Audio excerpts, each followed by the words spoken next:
सो आज हम लोग आपका सब्जेक्ट एडिशन एक्टिविटी करेंगे. This is your first activity and objective of this activity is to draw the graph of quadratic polynomial and observe the shape of the curve when the coefficient of x square is positive, x square is negative and number of zeros. हमने theoretical जब class किया था तब क्या discuss किया था? जब x square का कोफिशिएंट मतलब a is greater than 0 तब आपका कैसा शेप बनता है? पैराबोला. और उसका शेप कैसा होता है? यू शेप, अपवर्ड ओपन होता है. और जब a की वैल्यू नेगेटिव होती है मतलब coefficient of x square is negative तब पैराबोला ऑपोजिट उल्टा यू बनता है ना. और किसी भी क्वाड्रेटिक पॉलिनोमियल के कितने जीरोस हो सकते हैं? दो. तो इसी को प्रैक्टिकल में डिस्कस करते हैं. तो आप अपनी नोट्स में भी करेंगे. ठीक है. सबसे पहले आप लिखेंगे ऑब्जेक्टिव. ये नोट डाउन करो. सबसे लिखिए activity number 1. Please write down activity 1. Heading लिखेंगे activity 1. Objective to draw the graph of a quadratic polynomial and observe the shape of the curve when the coefficient of x square is positive, x square is negative and number of zeros. अच्छा, what is the general form of quadratic polynomial? क्या होती है general form? ax square plus bx plus c है ना. What are a, b, c?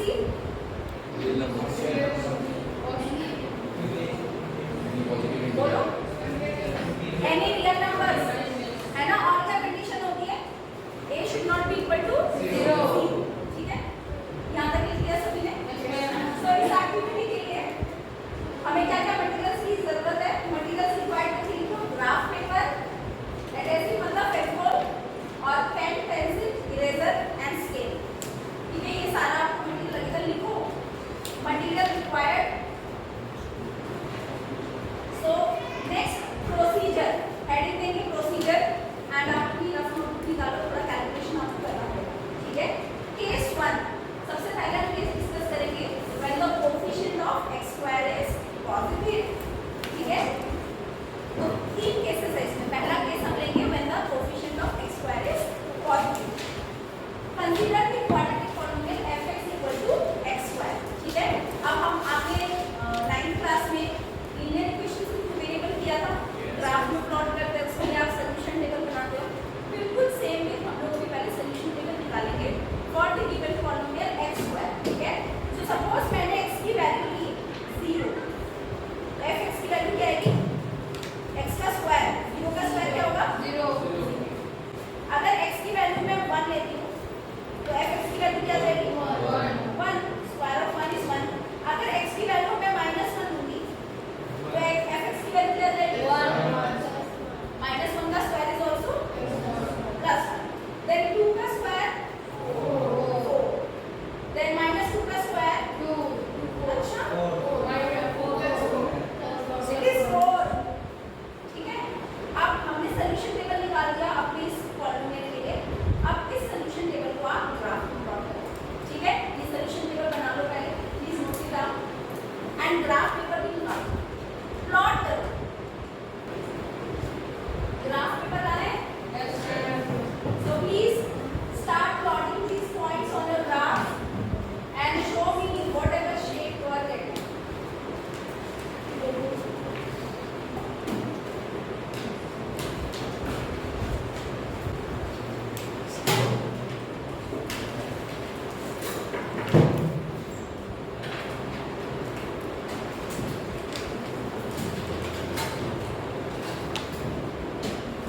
देखो आपका graph में कुछ ऐसा बनेगा. हमने जो भी सॉल्यूशन टेबल बनाया है उसी को प्लॉट करके when x is 0 y is also 0. ठीक है. when value of x is 1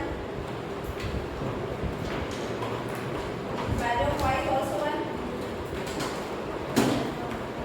for x equal to 2.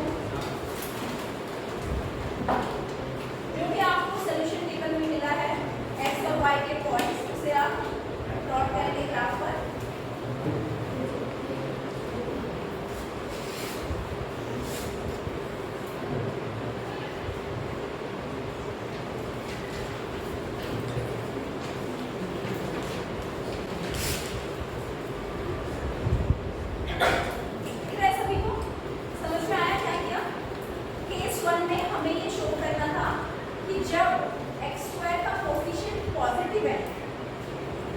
हमने क्या पॉलिनोमियल लिया कि x equal to x square के आगे कोई माइनस का साइन है क्या?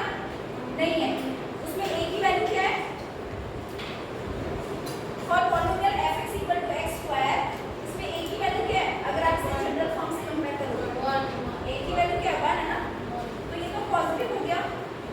तो व्हेन a इज पॉजिटिव आपका यू शेप बन रहा है। क्या है इसका नाम? पैराबोला। ठीक है, तो हमने क्या किया, इस गिवन पॉलिनोमियल के सॉल्यूशन टेबल निकाला और फिर उन पॉइंट्स को ग्राफ में प्लॉट किया। ग्राफ में प्लॉट करने पर हमें पता चला कि इसका पैराबोला शेप फॉर्म हुआ है। ठीक है, प्लीज इसको आप ड्रॉ कर दो। Case number 2, when the coefficient of x square is negative. अब केस 2 के लिए हमने एक नया पॉलिनोमियल लिया है। क्या क्या polynomial? -x square -2x plus 3। इसमें आप मुझे a b c की वैल्यू बता सकते हो? a is -1, b is -2 and c is +3। तो आप देखो इसमें a आपका कैसा है? नेगेटिव है। a is less than c। ठीक है, तो अब हम इस पॉलिनोमियल की सॉल्यूशन निकालेंगे। ठीक है, सॉल्व करेंगे। पुट x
अब इसको आप नोट